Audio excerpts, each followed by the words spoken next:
Olá, amados, graça e paz, abençoados, amém, vamos que vamos, quem está comigo aí, graça e paz, abençoados de Deus, povo amado, sejam todos bem-vindos a mais uma live aqui pelo canal, tá bom? Muito obrigado aí pela parceria, muito obrigado aí pelo apoio. Vamos propagar as riquezas insondáveis da graça de Cristo. Vamos continuar a falar das bênçãos espirituais que estão sobre as nossas vidas, mas que a religião, de um modo geral, ignora. Então, vamos lá. Este é o tema, queridos. Amaldiçoados com todas as sortes de bênçãos. Como assim, irmão Elcio? É isso mesmo. Amaldiçoados com todas as sortes de bênçãos. Por quê? Porque aquilo que nós confessamos em linha com a revelação do Evangelho é desconhecido da religião. Então nós mantemos a nossa confissão naquilo que o Evangelho, naquilo que a palavra diz, a nosso respeito, a respeito da Igreja de Cristo, a respeito dos espíritos eleitos e predestinados diante da fundação do mundo. Mas a religião ignora, a religião despreza essas verdades. Por quê? Porque não lhes fora revelada e eles não têm interesse, né? Eles não analisam os textos, não analisam os pactos, eles não se propõem a buscar este conhecimento da fonte que é Cristo. Eles procuram buscar na religião. É claro, amado, que eu sei que é o Pai que abre o entendimento, é Deus que ilumina os nossos olhos, sabe? Foi o Pai que desvendou, né, esses mistérios que esteve oculto. A questão aqui não é essa. Mas observe que quando nós falamos estas verdades, o sistema religioso, eles não se propõem, eles não se preocupam, eles não querem analisar, estudar, assim como eles se dedicam para, sabe, formar em seus cursos teológicos, né? Assim como eles se esmeram, se dedicam para terem lá suas faculdades, seus diplomas pastorais, mas eles não se esforçam, não se dedicam, não buscam o conhecimento que vem do alto. Eles não se interessam em obter a revelação da palavra. Eles querem ter instrução teológica. Infelizmente, eles não têm esse conhecimento. E por que do tema? Amaldiçoado com todas as sortes de bênçãos. Porque assim como nós que conhecemos o Evangelho da Graça, o Evangelho das insondáveis riquezas, assim como nós estamos debaixo deste pacto eterno, assim como nós estamos no nosso espírito totalmente abençoado, eles também estão.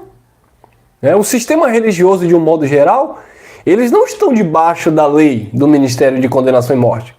Eles podem estar praticando a lei que já caducou. Eles podem estar praticando o ministério que era de condenação e morte. Mas esse ministério, ou aquele ministério, não vigora mais. Ele teve o seu término. O ministério da lei, a lei caducou. Então assim, eles são abençoados com todas as sortes de bênçãos, mas eles não se veem abençoados. Por quê? Porque a lei gerava culpa nas pessoas.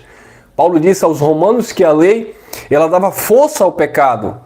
Ela não justificava o pecador, ela mostrava justamente a falha do pecador, porque pecar na lei era transgredir as ordenanças que foi dada a Israel por intermédio de Moisés. E Paulo fala em 2 Coríntios, são textos bem conhecidos nossos, capítulo 3, versos 7, 9, todo o capítulo ali, 3, nós vamos entender que o ministério da lei, a lei de Moisés, era um ministério de condenação e de morte. Então, amaldiçoados com todas as sortes de bênção. Estão abençoados em Cristo. Mas como eles se veem? Eles se veem amaldiçoados, porque quando eles olham para as Escrituras, eles não olham com os olhos desvendados, eles olham com véu. E com véu, eles vão ver Moisés. Vendo Moisés, eles vão ver legalismo. Vendo legalismo, eles vão ver culpa, condenação, etc, etc. Vamos lá. Efésios, olha o que a revelação da graça traz para a igreja. Efésios, capítulo 1, versículo 3. Bendito Deus e Pai de nosso Senhor Jesus Cristo, o qual nos abençoou com todas as bênçãos espirituais nos lugares celestiais em Cristo. Então, observe que o que Paulo estava falando. Bendito Deus e Pai de nosso Senhor Jesus Cristo, o qual nos abençoou com todas as bênçãos, né, ou com todas as sortes de bênçãos espirituais nos lugares celestiais em Cristo. Então, espiritualmente falando, o povo de Deus, os filhos que compõem, né, a igreja, são membros que compõem a igreja, né, a sua totalidade, que não é carne, não é sangue, muito menos um prédio construído por homens, mas que são espíritos aperfeiçoados nele. Então, esses espíritos, eles já estão totalmente perfeitos e abençoados em Cristo, mediante a obra que Cristo fez. Mediante a obra que Cristo fez, humanamente falando, religiosamente falando, foi para libertar os judeus debaixo de um jugo de escravidão. Mas no que tange à espiritualidade de um modo geral, ou no plano eterno espiritual, foi para aperfeiçoar todas as coisas, congregar em Cristo todas as coisas, convergir em Cristo todas as coisas. Então, em Cristo, porque Cristo, ou Deus, né, ele é espírito. E no sentido espiritual, tudo já está completo. Não existe maldição espiritual, amado. Mas os abençoados, com todas as sortes de bênçãos, eles não se veem assim. A maioria, né? Então, eles são amaldiçoados, porém, com todas as sortes de bênçãos espirituais. Por quê? Porque não conhecem, infelizmente. Já dizia Deus por boca do profeta Oséias: o meu povo está sendo ou é destruído por falta do conhecimento. Conheçamos e prossigamos em conhecer a Deus. Foi isso que o profeta Oséias também falou. E quando Jesus chegou, ele falou: conhecereis a verdade e esta verdade vos libertará. Uma vez que eles não conhecem, não são libertos.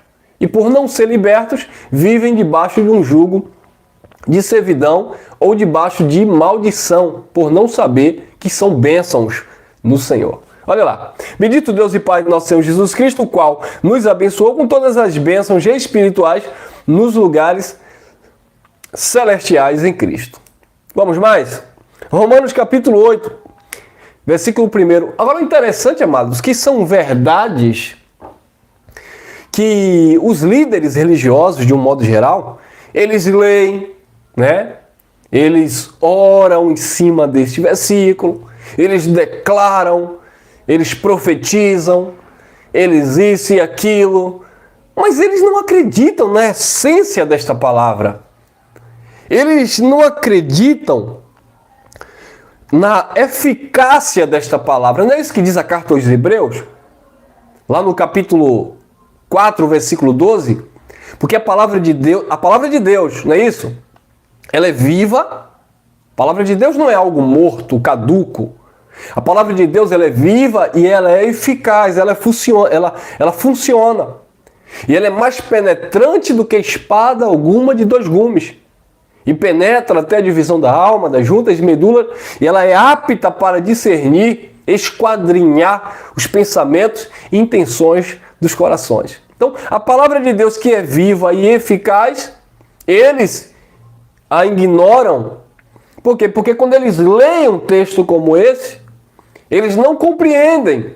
Porque a sua mentalidade, ela reproduz a religiosidade e não a espiritualidade. Quando você lê um texto desse com olhos espirituais, você se vê como espiritual e você entende o resultado de todo este processo. Mas quando você se olha ou vê um texto desse, olha, religiosamente falando, você até lê. Você até entende o texto. Mas você não aceita, você não recebe, porque você se sente inferiorizado, você se sente maldito, você se sente diminuído, você se sente indigno, porque você acha que para você, falando aqui para o religioso, né? Você aqui não é você que conhece a graça. A pessoa, melhor dizendo, a pessoa acha que um texto desse não se encaixa à sua vida, porque ele se vê em um padrão humano religioso, onde ele não está conseguindo jejuar frequentemente, onde ele tem sido falho nos dízimos e nas ofertas, onde ele não tem sido assíduo na casa de Deus, na igreja evangélica. Então ele não se encaixa nos padrões espirituais, ele não se encaixa nesta revelação de que você é um abençoado com todas as sortes de bênçãos, ou como um texto desse que nós vamos ler, porque eles se veem religiosamente.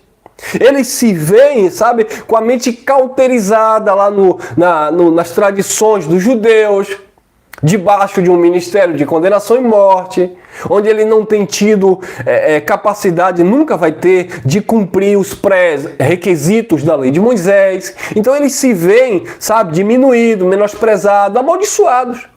Agora, quem está do outro lado, olha, e Paulo falou isso aos Coríntios, o homem natural não compreende as coisas do Espírito, porque elas se discernem espiritualmente.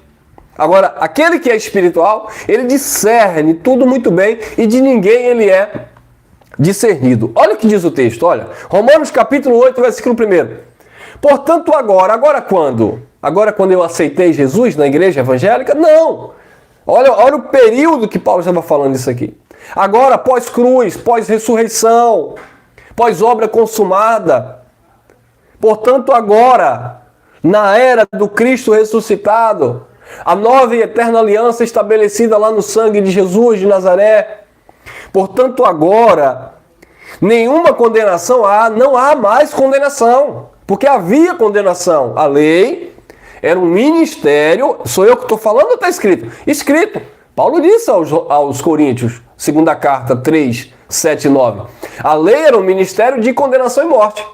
Mas uma vez que vocês deixaram a lei e receberam a graça em Cristo, é isso que Paulo estava falando? Então agora, depois da lei, recebeu a graça, agora, olha lá, portanto agora, uma vez que vocês estão em graça, entenderam a graça, não é estar, mas receber como revelação, portanto agora nenhuma condenação há para os que estão em Cristo Jesus, que não andam segundo a carne, mas segundo o Espírito. Andar segundo a carne era andar segundo a lei, praticando as obras meritórias por meio dos sacrifícios corporais.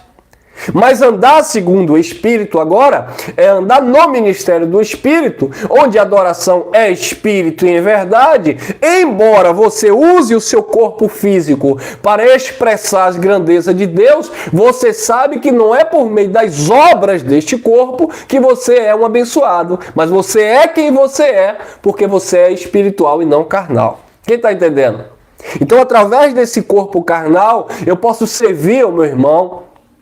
Eu posso, através desse corpo humano, né, biológico, de carne, eu posso aqui louvar a Deus, eu posso pregar a palavra, porque aqui não é o Espírito que está pregando, né, o Espírito, né, fala, mas existe aqui um velcro, né, existe um envelope, estamos revestidos de carne. Então é a minha inteligência aqui racional que está falando. Embora a palavra seja uma palavra que é espírito e vida, porque Jesus disse, as palavras que eu vos digo são espírito e vida. Se nós estamos falando em linha com a verdade que há em Cristo, então a mensagem em si é espírito e vida. Mas é por meio deste veículo de comunicação, por meio dessa pessoa, desta voz, que você está aí, né, ouvindo também a palavra de Deus. Então, Portanto, agora nenhuma condenação há para os que estão em Cristo Jesus, que não andam segundo a carne, segundo a lei. Porque eu tenho que praticar o jejum, porque eu tenho que dar o dízimo, porque eu tenho que pagar o preço, porque eu tenho que subir no monte, porque isso, porque aquilo, porque o batismo, porque a Páscoa, porque, enfim, toda aquela liturgia, porque as lavagens, e nesse caso aqui, para os hebreus também, tinha a questão da circuncisão, as oblações, né, tudo aquilo que fazia parte daquele compêndio judaico, e ir no templo, oração em hora marcada, etc, etc, etc, que vocês conhecem já muito bem, porque estamos falando aí, e os irmãos aí na graça têm falado há algum tempo. Então, queridos, não há mais condenação. Agora, interessante, se não havia mais condenação para este público que ouvia Paulo naquela geração, e este público que ouvia Paulo estava vindo da transição das alianças, quanto mais para nós, que já nascemos dentro de um pacto eterno, sem nenhum tipo de condenação, sem nenhum tipo de julgo de escravidão, sem nenhum tipo de imputação de pecado. Claro, conscientemente de que humanamente falando, nós falhamos, nós erramos, né? Colhemos aquilo que plantamos na nossa vida, né? Então, assim, tendo consciência que no que tange a nossa natureza humana, somos imperfeitos, falhos, defeituosos, de raiz, mas existe uma inteligência, a mente de Cristo ativada, conhecimento da graça do Pai, que uma vez que entendemos que o plano da salvação eterna nunca passou pelo homem, sempre foi no propósito, estava sempre em Cristo, estava sempre em Deus. Então assim, entendemos que a salvação eterna não se perde, porque não foi algo que foi conquistado pelos nossos esforços, mas foi algo que veio do Pai. Então, queridos, observe que a nossa posição em Cristo, uma vez que entendemos tudo isso, é de sermos um abençoado. Mas, para o religioso, é um amaldiçoado com todas as sortes de bênçãos. Eles têm o que nós temos. A diferença é que nós conhecemos e ele não. Lembra da parábola do filho pródigo? É bem interessante essa parábola. Eu gosto muito de falar sobre essa parábola, que diz que o pródigo, né, ele viajou, ele gastou seus bens, as suas riquezas e tal, mas lá, quando ele se viu em aperto, querendo comer, querendo se vestir bem, querendo estar bem, ele se arrependeu e disse, olha, voltarei para o meu pai, ainda que não seja digno, né, porque não temos dignidade alguma para exigir algo de Deus, não temos. Mas voltarei porque ele é meu pai. Então disse o filho pródigo, voltarei para o meu pai porque, por certo, até os seus jornaleiros, seus serviçais, vivem melhor do que eu. Então eu sou filho, eu gastei a minha herança, sim, né? Eu desprezei a bênção, sim, mas eu vou voltar para ele, eu vou me redimir com ele. E quando o filho volta, o pai prepara ali um banquete, uma festa, manda trocar roupa, coloca um anel de autoridade, né, abraça novamente, porque o pai não despreza, ainda que tenha andado errado. E isso é um tapa na cara do religioso, porque o religioso pensa que para ser filho de Deus, você tem que andar na regrinha da religiosidade, se vestir assim, comer assim, falar assim, bebê, bababá, bebê. E não, e o filho pródigo mostra que não. O filho sempre foi filho, embora estivesse andando ali na desobediência, né, para com seu pai. Mas quando volta, o pai está sempre de braços abertos. Agora, o interessante é que o filho que ficou em casa, embora ele venha se justificar diante do pai, ele disse, olha, esse teu filho, nem chama mais de irmão, né, porque saiu da igreja evangélica que você fazia parte, já não é mais irmão. Era irmão quando estava lá, mas saiu, não é mais irmão. Então, queridos, detalhe, né? Então, quando o filho pródigo chega, o seu irmão nem o recebe como irmão. Mas esse seu filho gastou tudo e veio, e o senhor matou cabrito e fez festa. E eu, ó o religioso, ó o religioso. E eu estou há tanto tempo te servindo. Há tanto tempo eu trabalho no campo. E o senhor nunca me deu um cabrito para matar e comer com meus amigos. Resposta do pai, filho, tu estás sempre comigo. E tudo que é meu, tudo que eu tenho, é teu também, tu é herdeiro abençoado. Só que ele, o filho que ficou em casa, não sabia. Quer dizer, ele era herdeiro, tinha tudo com o pai, Mas a religiosidade, sabe? A autossuficiência dele mediante as suas obras meritórias, porque eu trabalhei mais, porque eu estava aqui no campo, porque isso, porque eu, então eu sou digno e ele não. A religiosidade impedia daquele filho que ficou em casa de entender que ele era um abençoado e que ele tinha todos os direitos, bem como aquele outro, embora aquele tivesse desperdiçado. Então assim são aqueles que se encontram nas religiões. Ah, porque eu pago preço, porque eu jejum, porque eu isso, porque eu dou dízimo, porque eu aquilo.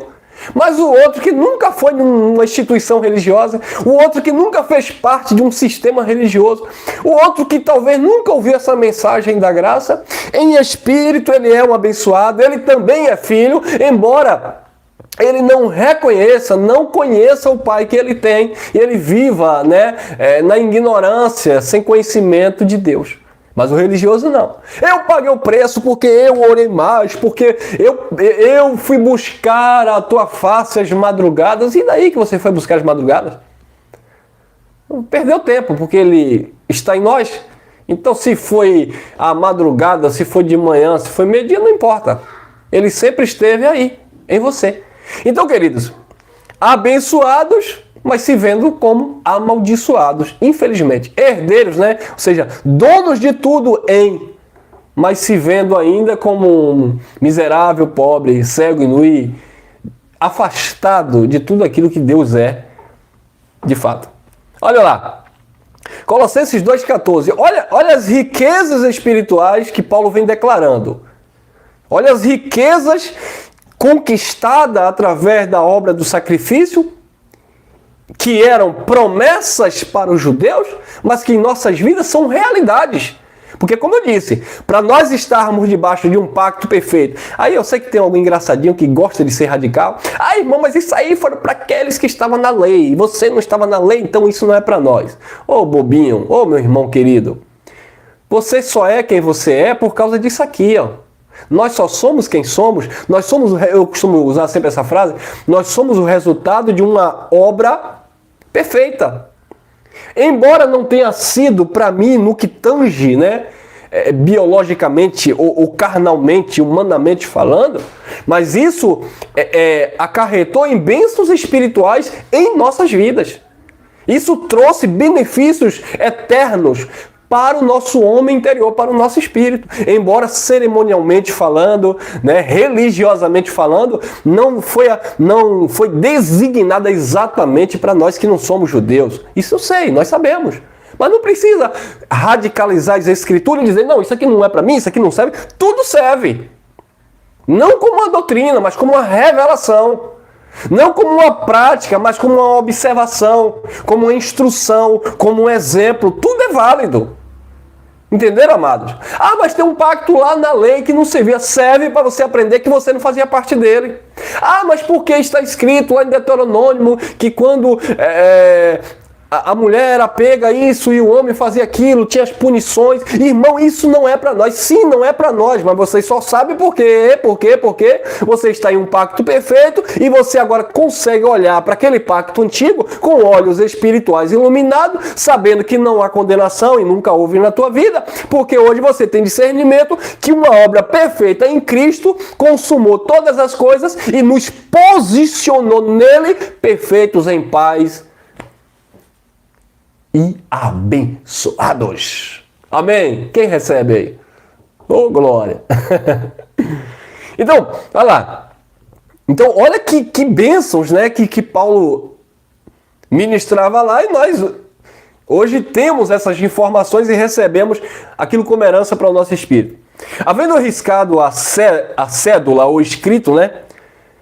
Havendo riscado a cédula que era contra nós nas suas ordenanças. Então, o que era contra o povo? As ordenanças da lei. Era contra o povo não conseguia cumpri-las. A qual, de alguma maneira, nos era contrária. A lei era contrária ao homem, né? O homem fazia uma coisa, a lei dizia outra. A lei dizia assim, o homem fazia assado. Paulo disse, a lei é espiritual, mas eu sou carnal, vendido pelo pecado. Então, Paulo entendia que, embora a lei fosse espiritual dada por Deus, ele não ia cumprir nunca, porque ele era um carnal. Então alguém tinha que cumprir aquela lei, e só um homem espiritual podia cumprir uma lei que era espiritual, que era boa, mas se de fato fosse usada legitimamente. Havendo riscado a cédula que era contra nós nas suas ordenanças, tá? Não na minha e tua vida, que nunca houve ordenança. Olha aí, na religião, a religião botou ordenança nas nossas vidas. Então faz de conta. Entenda o propósito espiritual e não a questão do texto e para quem, tá bom, amado? Vamos separar as coisas? Vamos pregar bonitinho, vamos ensinar certinho o povo? Porque senão fica essa coisa. A Bíblia não serve para mim. Eu não preciso cantar para Deus. Eu não preciso orar. Eu não preciso fazer isso. Eu não preciso fazer aquilo. Então você não precisa acreditar em Deus. Você não precisa entender que você um dia vai para a eternidade. Você não precisa entender nada. Tá, amado? Então vamos entender fator histórico, fator religioso, fator espiritual, doutrina para aquele período, mandamento para aquele período, sã doutrina, revelação para os espíritos. Tá bom? Havendo arriscado a cédula que era contra nós das suas ordenanças, a qual de alguma maneira nos era contrário, atirou do meio de nós, de Paulo e seus contemporâneos, cravando-a na cruz. Foi lá na cruz, amado. Nós estamos aqui porque algo aconteceu na cruz.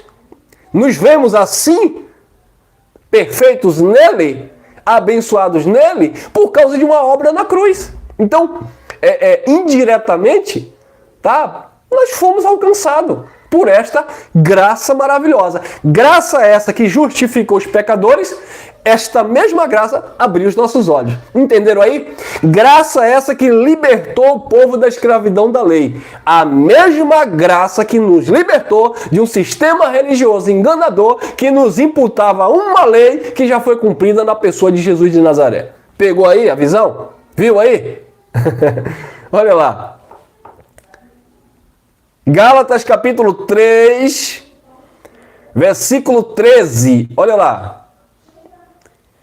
Cristo nos resgatou da maldição da lei. Aí, irmão. Mas a lei foi para os judeus, eu sei, tá? Nós sabemos. Observe as bênçãos se manifestando. Cristo nos resgatou da maldição da lei. Então na lei havia o quê? Uma maldição. A lei era bênção ou era maldição? Maldição, pelo não cumprimento da mesma. Tá? Agora interessante, né? Tem gente hoje que quer cumprir a lei. Não tem como. Se Davi não cumpriu. Deus disse que achei a Davi um homem segundo o meu coração. O homem que Deus chama de segundo o coração não conseguiu cumprir. Como é que hoje o ser humano vai cumprir? Se o profeta Elias não cumpriu, não conseguiu cumprir. Se Salomão não cumpriu. Se Jó não cumpriu. Homem temente a Deus e que se desviava do mal. Se o próprio Moisés, aquele que trouxe a lei, né? João capítulo 1, versículo 17, Moisés trouxe a lei. O próprio Moisés não conseguiu cumprir a lei. Josué, seu sucessor, não conseguiu cumprir a lei. Ninguém cumpriu a lei, só Jesus que cumpriu. Entenderam, amado? Como que o ser humano vai tentar cumprir hoje? É dar burro e ponta de faca. É enxugar gelo. Não adianta. Olha lá, havia uma maldição, o não cumprimento dela. Por isso que Cristo, o que foi que Cristo fez? Cristo nos resgatou da maldição da lei, fazendo-se o quê? Maldição por nós. O povo estava em maldição. É claro ou não é claro o texto? Cristo nos resgatou da maldição da lei, fazendo-se maldição por nós. Ou seja, o povo era culpado, e o povo aqui são os hebreus que receberam a lei, estavam debaixo de maldição, eram culpados. Aí Cristo se fez maldição pelo aquele povo, se colocou no lugar daquele povo. Imagine que hoje eu tenho uma dívida e alguém chega para mim e diz assim: irmão Elson, você está devendo a uma pessoa, você está devendo isso, eu vou quitar essa dívida para você. Amém, recebo, viu, irmão? Eu vou quitar essa dívida para você. Aí alguém vai lá e quita essa dívida. Eu vou voltar a pagar de novo? Uma vez que alguém já quitou, já foi comprovado ali, ó, atestado, já foi ali, houve testemunha, né?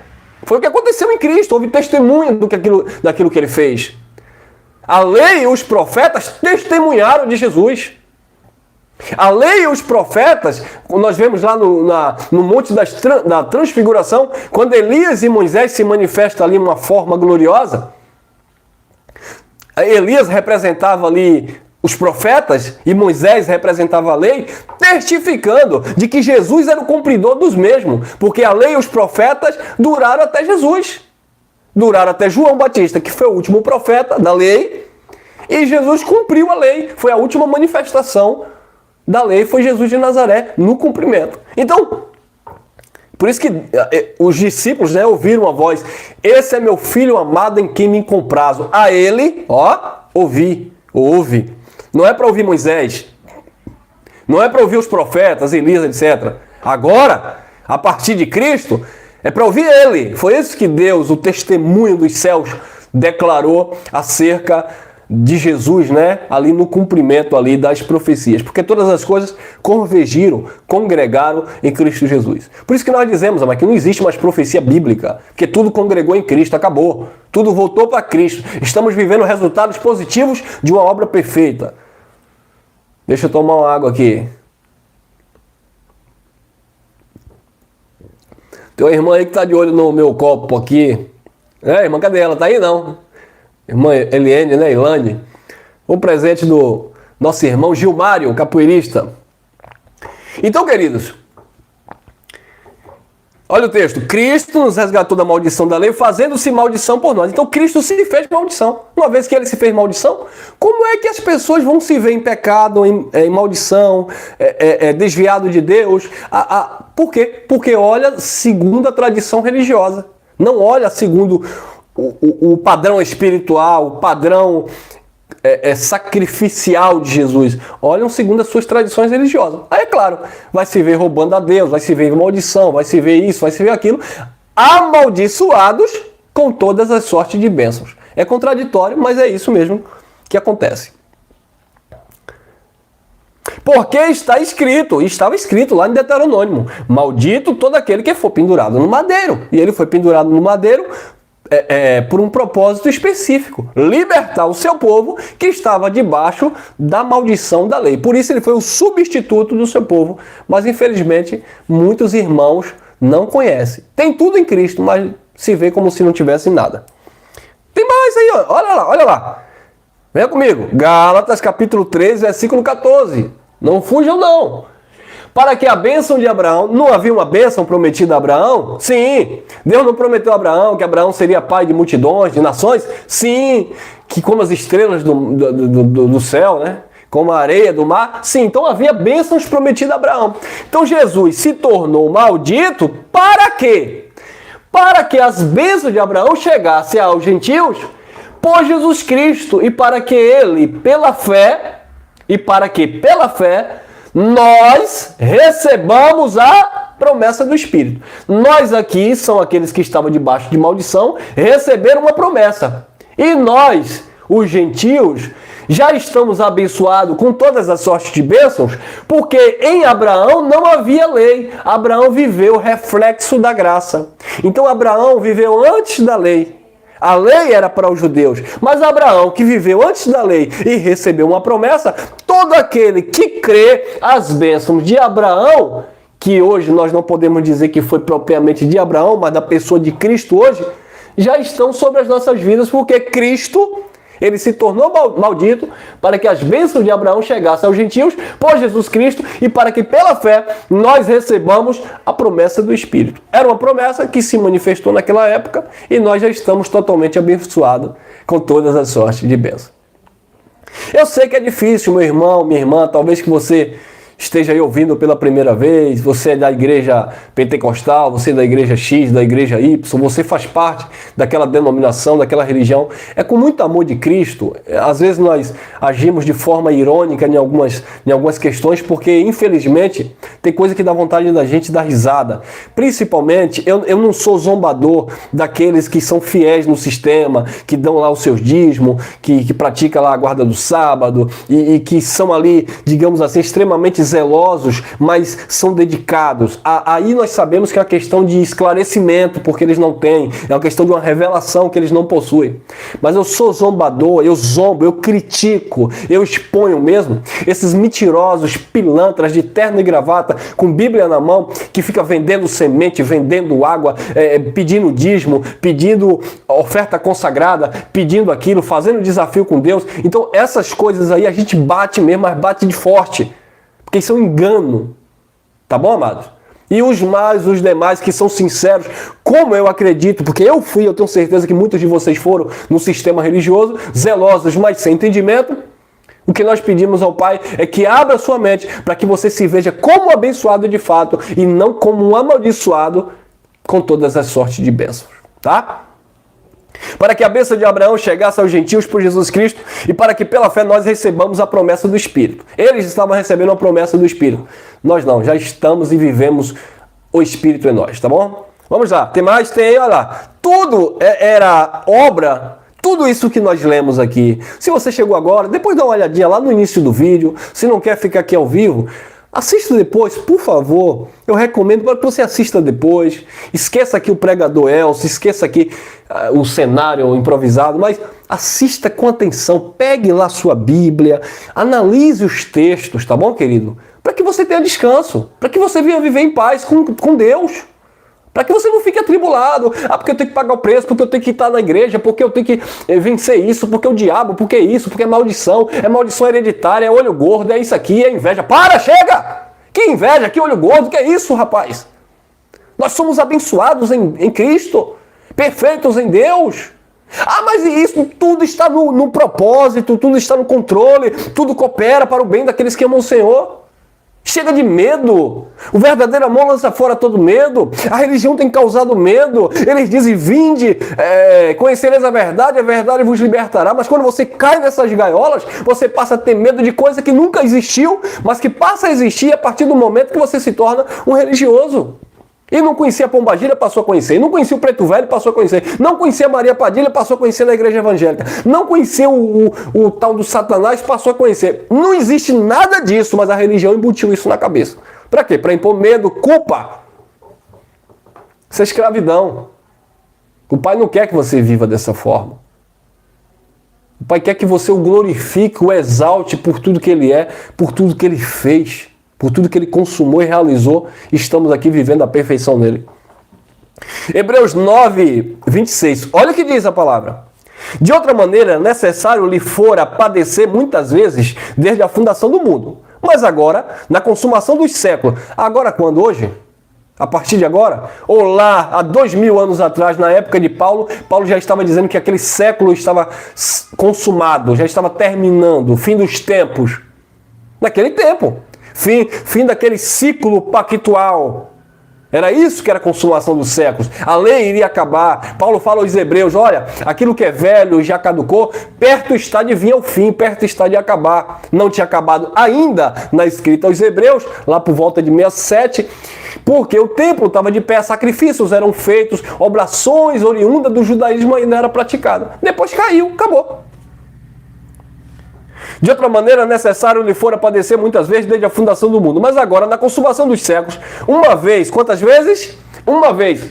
Uma vez se manifestou, olha lá, uma vez se manifestou para aniquilar o pecado pelo sacrifício de si mesmo.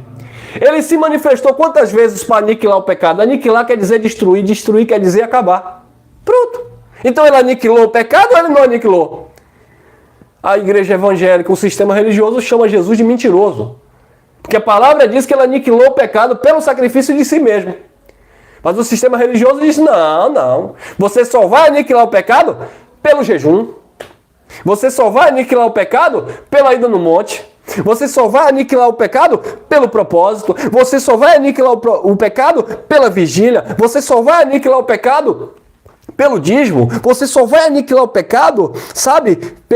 Pelo modo de se vestir, pelo modo de falar, pelo modo de agir, pelo tempo de igreja, pelo batismo nas águas, Não, irmão. Não.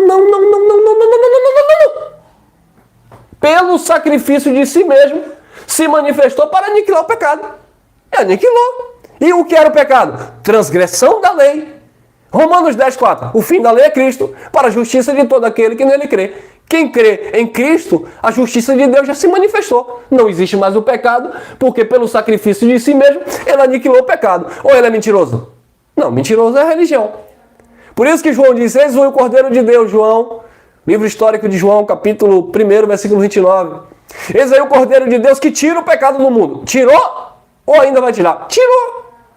Aí Paulo fala em 1 Coríntios 6, 7... Cristo, a nossa Páscoa, o Cordeiro Pascual, foi por nós sacrificado, assim como Jesus, como João havia profetizado. Quem está entendendo? Amém? Viu, amado? Tudo se cumpriu, tudo foi consumado. E o que é que nós estamos pregando aqui? O resultado positivo, as bênçãos espirituais manifestadas mediante a revelação de Cristo. O que é que nós estamos aqui falando? Do teu posicionamento hoje em Deus, porque Ele é um em todos. O que é que nós estamos aqui ensinando e devemos continuar, amado, pregando a mensagem?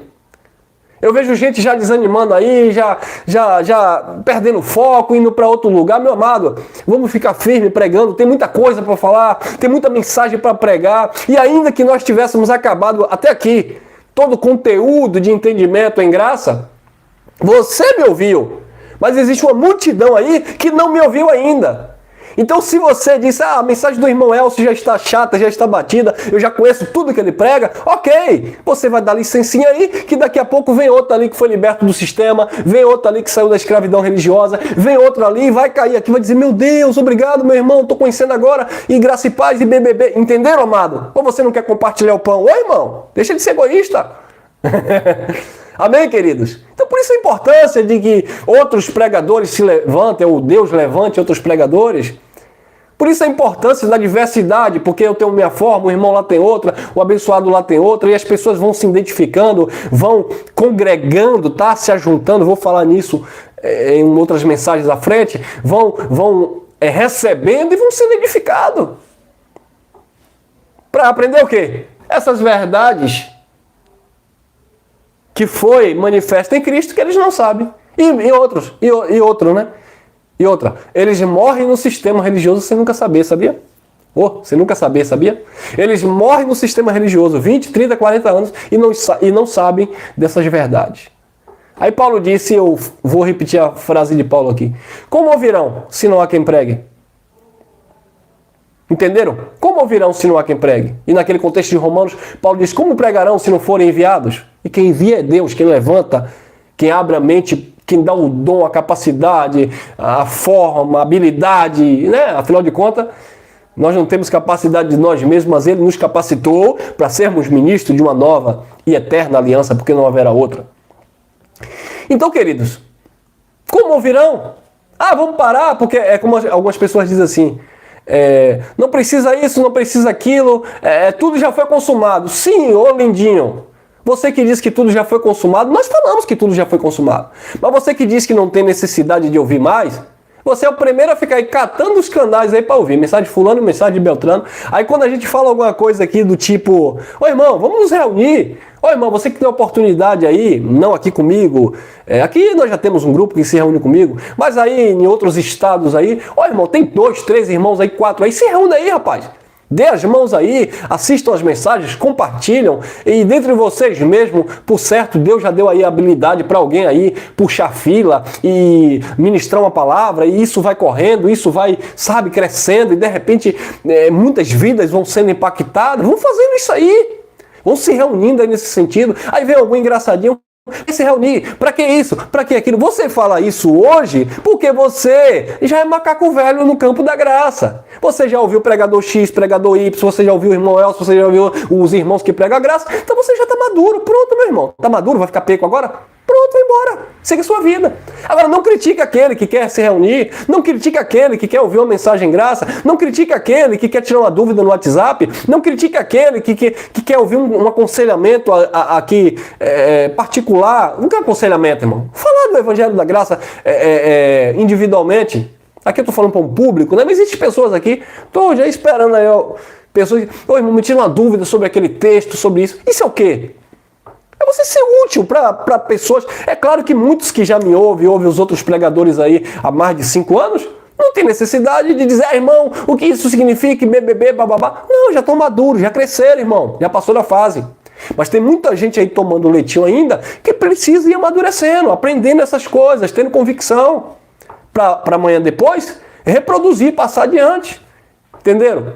A importância, e é por isso que eu digo, tem oportunidade, se reúnam, compartilhem, dê um bom testemunho como cristão, não como religioso. Para quê? Para que as pessoas vejam você como exemplo, para que as pessoas vejam verdade em você. Isso tudo é muito bom, agrega valores e o sistema religioso vai olhar para você e vai dizer, não, peraí, eles saíram daqui da gaiola, né? Saíram aqui do nosso meio, mas estão aí firme e forte e tal. Louvado seja Deus. Amém? Olha lá. 1 João 3,8. Olha o que João... Desculpe. Olha o que João... Deixa eu tomar uma água aqui que secou a garganta.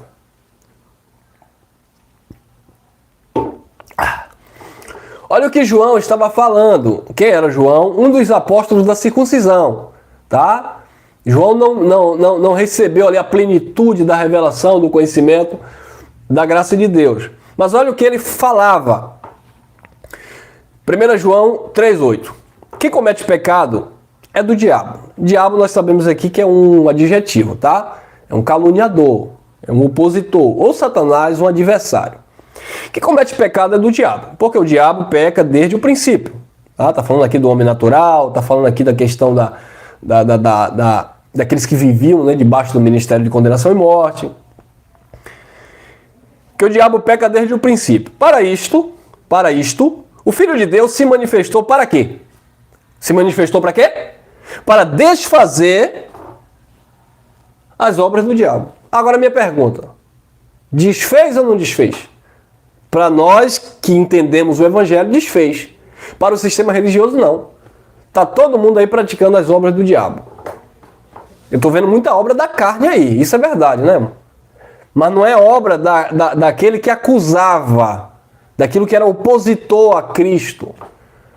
João 5,45, Jesus falou para os fariseus: eu não acuso vocês perante o Pai. Há um que acusa vocês perante o Pai, Moisés, em quem vocês esperam. A ler o ministério de condenação e morte. Entenderam, amado? Então, assim, precisamos entender essas verdades. Então, o Filho de Deus se manifestou para desfazer as obras do diabo. As ordenanças, as imposições, sabe? As abluções, as exigências, os sacrifícios, as liturgias. Aí Deus se manifestou em Cristo para desfazer tudo isso, porque isso era obra opositora, caluniadora, que culpava, que condenava, que acusava. Aí Cristo se desfez de tudo isso, como diz Colossenses 2,14, rasgou esse escrito que havia contra aquele povo. E aí? Aí ele vai continuar dizendo, agora é Paulo dizendo aos Hebreus 2,14. E visto como os filhos participam da carne e do sangue, também ele, Jesus, participou das mesmas coisas, para que pela morte aniquilasse o que tinha o império da morte, isto é, o diabo. Então João diz que o Filho de Deus se manifestou para desfazer as obras do diabo. Aí tem alguém que me ouve aí, religioso, e diz assim: ah, mas Jesus, amado, ele desfez as obras do diabo. Não o diabo. O diabo está aí operando aí, ó. Está escrito, ainda fala até o versículo errado, né? Fala o versículo certo, mas lendo errado. Está escrito, João 10,10, o diabo não vem senão para roubar, matar e destruir. Não, não é o diabo, lá é o ladrão. E o ladrão lá é o falso pastor, mercenário. Não tem nada a ver com um ser espiritual, tá? Então aqui diz que Jesus se manifestou para desfazer as obras do diabo. E desfez. Mas em Hebreus, Paulo escreve dizendo que ele se manifestou para que pela morte ele aniquilasse o que tinha um império, o poder da morte, isto é, o diabo. Então o diabo que teve as obras desfeitas em João, na fala de João, foi o mesmo diabo que foi aniquilado em Hebreus 2,14. Porque aqui é adjetivo, o maligno, o diabo, o império, está falando de todo um conceito pactual que culpava, que acusava e que condenava os irmãos. E nós temos aí essa mensagem aí no nosso canal. Aí acesse depois, procure aí. O acusador de nossos irmãos de dia e de noite. Procura aí, eu recomendo essa mensagem. Eu achei bem interessante. Ô irmão, mas tu tá falando isso porque foi você que pregou. Não foi porque eu preguei, não. Porque se outro pregasse, eu ia ouvir também. Porque ela é bem clara, objetiva. O diabo, acusador... Aí mandou risada. O diabo, acusador de nossos irmãos de dia e de noite. Acompanha ela lá depois. Depois, não sai daqui não, tá? Então, o diabo que teve as obras desfeitas na fala de João foi o mesmo que foi aniquilado. E aniquilado é ser destruído. Foi dado fim. Entenderam, amado? Então não tem nada a ver com a criatura que tá aí para ser solto. Não, irmão. Vamos lá. E visto como os filhos participam da carne e do sangue, também ele participou das mesmas coisas, para que pela morte aniquilasse aquele que tinha o império da morte, isto é, o diabo. E o versículo 15 nós fechamos, tá aí. Fechamos aqui para não ficar muito extenso, né? Ei, irmão, tu demora demais pregar. Tem uma irmã aí que eu vou puxar a orelha dela. Cadê a dona Cleusa? Tá aí? Eu dou logo o nome, viu? Brincadeira, minha irmã. Brincadeira, não, é verdade. Tu falou que eu demoro demais, então eu vou adiantar o lado aqui. Olha lá. Ela disse que assiste minhas mensagens parceladamente. Ela parcela e vai assistindo aos poucos. Hebreus 2,15 diz assim. É o contexto, né, irmão? E visto como os filhos participam da carne e de sangue, também ele participou das mesmas coisas, para que pela morte aniquilasse aquele que tinha o império da morte, isto é, o diabo, e livrasse todos os que, com medo de quê? De quê? Com medo da morte, não era com medo do diabo, com medo da morte. Então o problema não era o diabo, o problema era a morte. Porque a lei de Moisés era um pacto, um ministério diga, condenação e morte. E livrasse todos os que, com medo da morte, estavam por toda a vida sujeito à escravidão, sujeito à servidão. Amém? Então ficamos por aqui, amado. Obrigado pelo carinho, obrigado a vocês aí pelos comentários, obrigado aí pelo like aí, obrigado por estar dando a força aí ao canal, tá bom? Compartilha. Eu sou seu irmão em Cristo, Elcio Jesus. Nos reunimos como igreja aqui em Lauro de Freitas, tá bom? Na Bahia, no bairro de Tinga, tá bom? Quem mora perto e quer participar da nossa reunião, serão bem-vindos, tá bom, queridos? Então estamos juntos, graça e paz, e até o próximo encontro. Amanhã, nesse mesmo horário, neste mesmo canal.